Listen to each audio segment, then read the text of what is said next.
All right, here we have a quadratic to factor. First step always, can you take something out?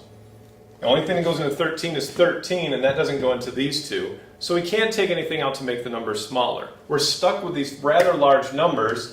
13 times 15 is 195, and negative 20. This is going to be a little bit more difficult. As we get to bigger numbers in our factoring, it's more difficult to think of what multiplies to make these. So there's something we can use that we've learned before that's going to help us out. This is a quadratic. Quadratics remind us of the quadratic formula. And the quadratic formula, remember that part right in there? That's the discriminant, remember? And it told us how many solutions there were to that quadratic.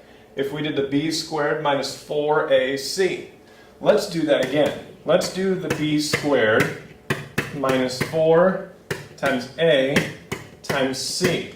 And if you calculate that, you get negative 380.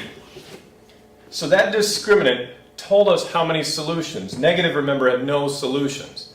But now, for factoring, if this is a perfect square, if the discriminant is a perfect square, like 25 or 36 or 49, those kind of numbers, that means we can factor it. Is negative 380 a perfect square? If you can't tell, square root it. And it's not. So because that discriminant's not a perfect square, we can't factor it. This is not going to work. This is prime.